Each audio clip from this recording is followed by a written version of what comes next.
찬미 예수님, 이번 시간엔 주님의 기도 해설을 같이 나눠보겠습니다. 성부와 성자와 성령의 이름으로 아멘.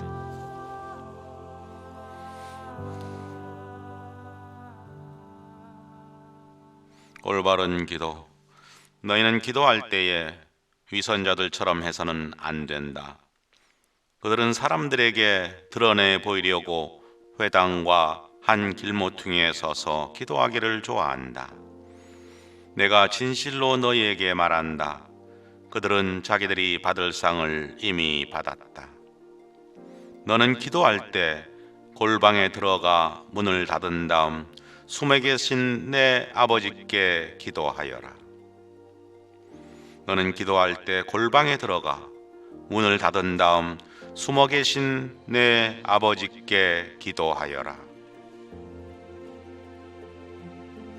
그러면 숨은 일도 보시는 내 아버지께서 너에게 갚아주실 것이다.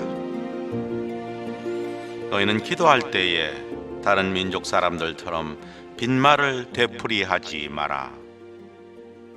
빈말을 되풀이하지 마라. 빈말을 되풀이하지 마라.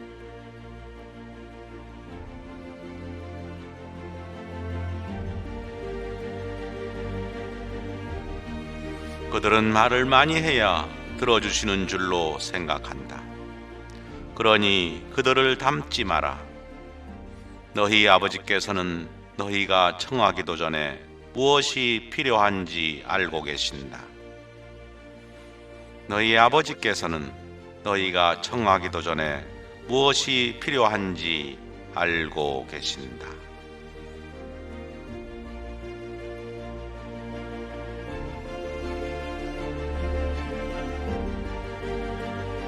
주님의 기도. 그러므로 너희는 이렇게 기도하여라. 하늘에 계신 저희 아버지. 마태복음 6장의 말씀입니다.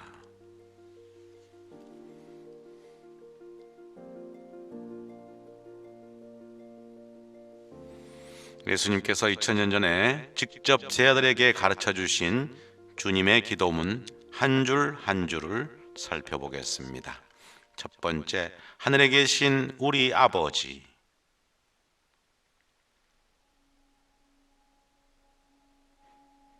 주님의 기도는 하늘에 계신 우리 아버지 하고 하느님 아버지의 이름을 부르는 것을 시작으로 모두 7가지의 청원으로 이루어져 있습니다. 우선 하늘에 계신 우리 아버지에 대해서 알아봅니다. 주님의 기도는 하느님을 아버지라고 고백합니다. 아버지는 단순한 호칭이 아닙니다. 아버지라고 고백할 때는 그분이 나의 뿌리이며 나의 기원임을 고백하는 것입니다. 하느님은 죄스러운 인간이 감히 가까이 할 수 없는 지극히 거룩하신 분, 거룩함 자체이신 분이시지만 우리는 하느님의 외아들로서 사람이 되신 예수 그리스도께서 우리를 친구로 벗으로 삼아주셨고 세례성사로 하느님의 자녀로 다시 태어나 피조물인 우리는 하느님을 아빠, 아버지라고 부를 수 있게 됩니다.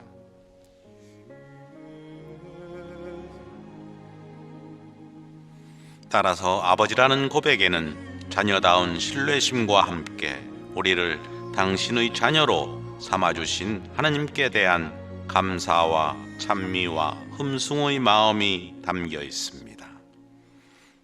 하느님은 초월적인 영적인 존재이지만 사랑으로 저희 피조물을 창조하셨습니다.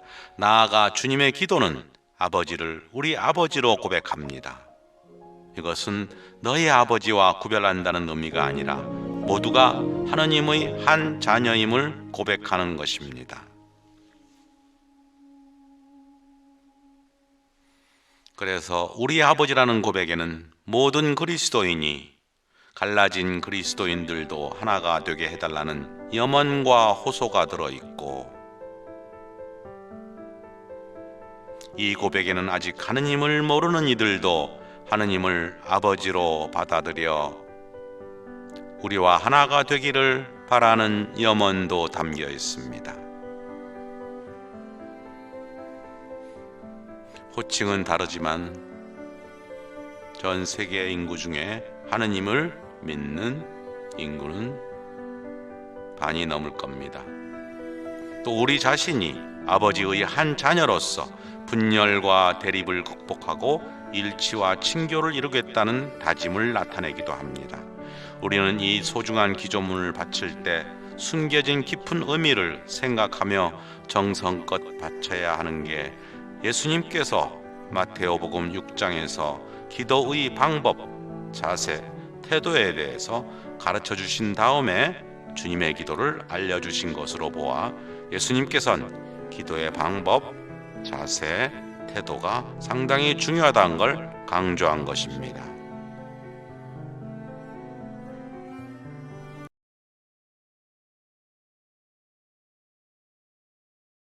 골방에 들어가 문을 닫은 다음 빈말로 하지 말고 예수님께서는 빈말로 빠른 속도로 해치워버리는 기도를 별로 안 좋아하시고 기도하는 자신이 원하고 바라는 청원만을 나열해 놓는 것도 별로 원하지 않으십니다. 예수님께서는 침묵 가운데 당신 자신과 아버지 하나님과의 일치, 인격적인 만남, 정감 어린 친교, 말씀을 듣는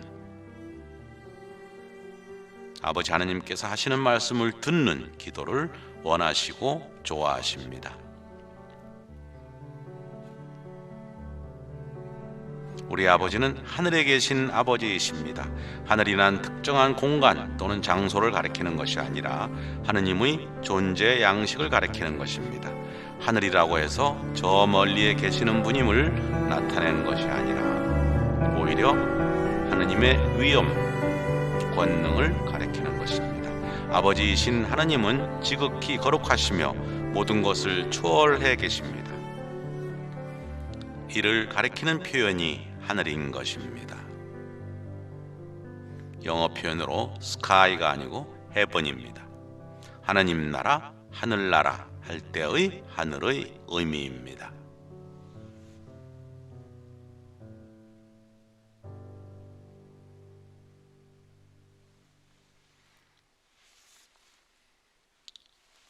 하나님께서는 언제나 어디에나 계신다고 합니다. 모든 것이 그분에게서 나왔고 그분에게로 돌아갑니다. 현대 물리학에선 우주 만물의 공간은 99.999%가 비어 있다고 합니다. 하나님께서는 이 빈 공간에 계시며 우주 만물에 법칙을 부여하시고 사랑으로 만물을 다스리십니다. 모든 물질은 원자로 되어 있는데 원자 핵과 전자의 거리가 올림픽 경기장에 축구공을 하나 놨을 때의 크기가 원자고 그 주위를 경기장 주위를 전자가 돈다고 생각을 하시면 됩니다. 세상은 자유의지를 가진 우리 피조물 인간에 달려있고 인간의 모든 문제점이 인간의 이기심, 지배욕, 탐욕, 명예욕, 자의식, 생존 본능, 복수, 시기, 질투 등 인간의 동물적 속성에 달려있습니다. 하늘에 계신 우리 아버지로 시작하는 주님의 기도는 이처럼 사랑하시는 아버지로서 언제나 우리 곁에 계시는 그러나 지극히 거룩하시며 모든 것을 초월해 계시는 아버지 하느님께 찬미와 감사와 흠숭의 정을 고백하며 자녀다운 신뢰심으로 겸손하게 청원하는 기도입니다.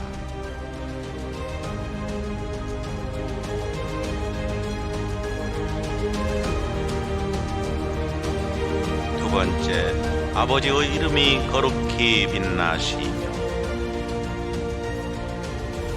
첫 번째 청원은 거룩하신 아버지 이름을 우리가 받들어 모시도록 해달라고, 우리를 통해서 아버지 이름이 거룩하게 빛나도록 해달라고 청하는 것입니다.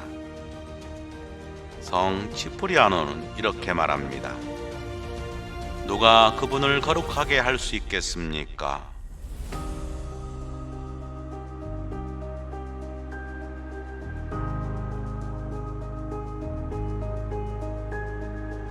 그러나 내가 거룩하니 너희도 자신을 거룩하게 하여 거룩한 사람이 되어야 한다 라는 레위기 11장의 말씀처럼 우리가 꾸준히 거룩한 사람으로 살 수 있기를 청하는 것입니다.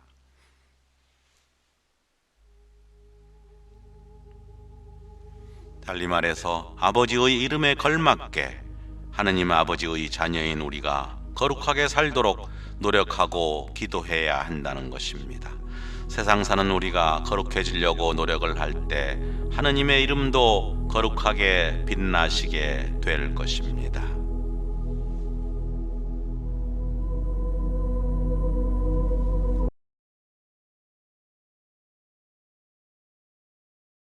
세 번째, 아버지의 나라는 아버지의 주권이 펼쳐지고 아버지의 다스림이 이루어지는 상태를 말합니다. 그 나라는 예수 그리스도로 말미암아 이 세상에서 시작됐습니다. 그리고 그리스도께서 재림하실 때에 궁극적으로 완성될 것입니다.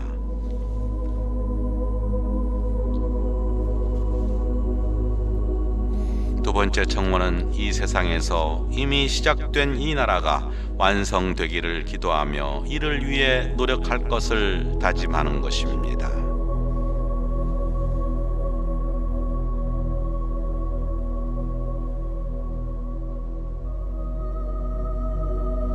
이 하느님 나라는 현세 문화와 사회의 진보와는 구별됩니다. 하느님 나라가 오기를 기도하는 것은 우리로 하여금 현세와는 무관하게 살도록 하는 것이 아니라 오히려 세상의 정의와 평화를 위해 투신하도록 자극하고 재촉합니다.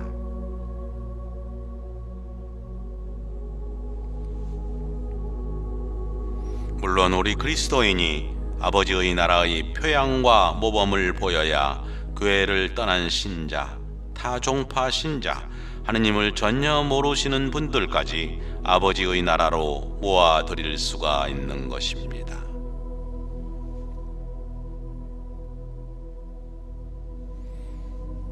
아버지의 뜻이 하늘에서와 같이 땅에서도 이루어지소서.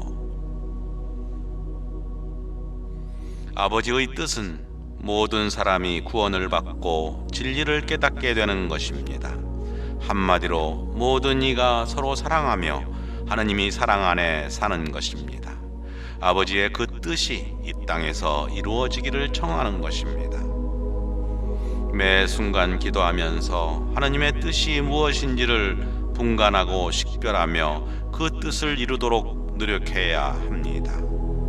그것이 세 번째 청원에 부합하는 삶입니다.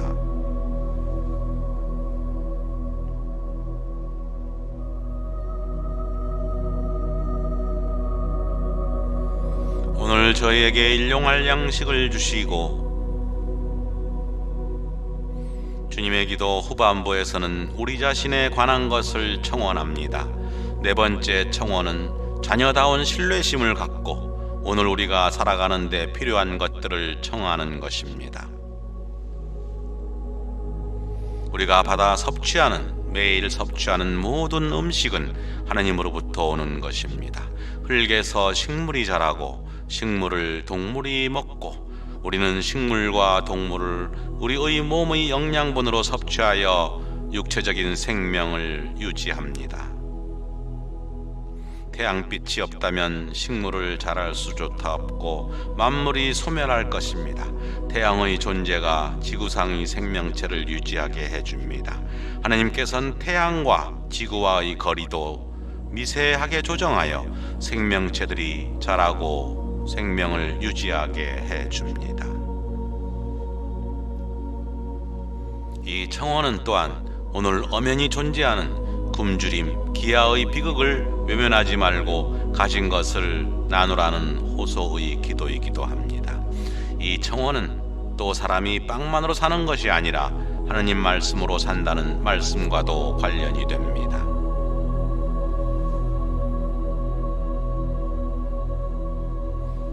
마태복음 4장에 하느님 말씀으로 산다는 말씀이 있습니다. 날마다 하느님 말씀을 듣고 묵상하며 성체를 모시는 것은 우리에게 일용할 영적인 양식입니다. 우리 인간은 육적인 양식에 못지않게 영적인 양식도 너무도 중요합니다. 그게 일반 동물, 짐승과 다른 것입니다.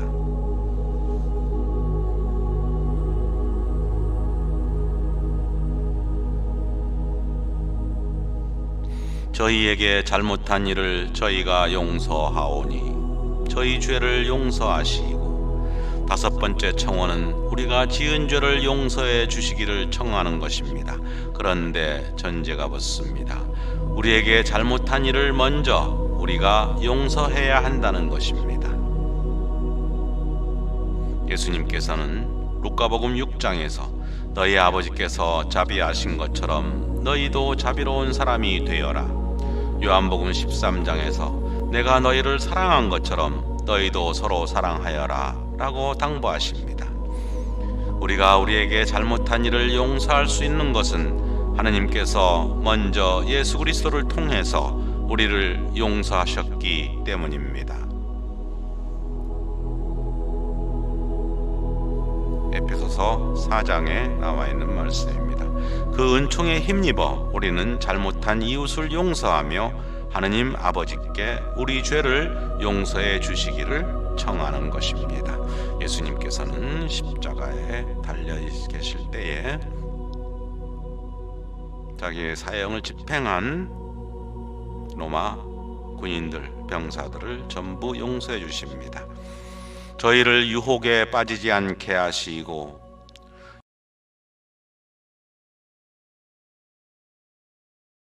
여섯 번째 청원은 유혹을 당하지 않도록 해달라는 것이 아니라 유혹을 받을 때 유혹에 굴복해서 쓰러지지 않도록 해달라는 기도입니다. 또 우리를 덕과 선 안에서 성장하게 해주는 시련과 죄와 죽음으로 이끌어가는 유혹을 분별할 줄 알도록 해달라는 기도이기도 합니다. 유혹에 빠지지 않으려면 참으로 기도의 힘이 필요합니다. 기도를 통해서 우리는 유혹에 쓰러지지 않고 시련을 겪더라도 이를 극복하고 벗어날 수 있는 길을 얻을 수 있습니다. 성령께서 우리를 도와주십니다.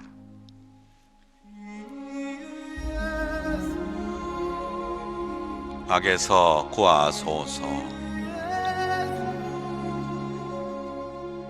마지막 청원은 악의 세력이 주도하거나 선동하는 현재와 과거와 미래의 모든 악에서 지켜주시기를 기도합니다. 우리가 세상을 살아가다 보면 크든 작든 악의 유혹에 마주칠 때가 반드시 있습니다. 이때에 주님께 악에서 저희를 구하여 달라고, 악이 있는 곳을 피하게 해달라고 청하는 것입니다. 이는 또한 평화의 선물과 그리스도의 재림을 굳굳이 기다리는 인내의 은총을 간청하는 것이기도 합니다. 주님의 기도를 바치면서 우리는 아멘으로 끝을 맺습니다. 주님께서 우리에게 가르쳐 주신 이 기도 안에 포함된 모든 것이 그대로 이루어지기를 동의합니다. 간절히 원합니다라고 고백하는 것입니다. 교회의 학자로 선포된 아벨라의 성녀 데레사는 주님의 기도를 1시간에 걸쳐서 바쳤다는 기록이 있습니다. 어떤 방법으로 바쳤을까 곰곰이 생각해 보십시오. 주님께서 직접 가르쳐 주신 가장 완전한 기도인 이 주님의 기도를 깊이 묵상하면서 정성껏 바치면 기도가 훨씬 깊어지고 주님과 하나 되어 필요한 은혜와 은총을 충만히 받을 수 있을 것입니다. 수고 많으셨습니다. 항상 영육간에 건강하시고 주님과 성모님이 은혜와 은총, 사랑이 형제 자매님들과 그 가정에 가득하시기를 기도합니다. 성부와 성자와 성령의 이름으로 아멘. 고맙습니다. 감사합니다. 사랑합니다.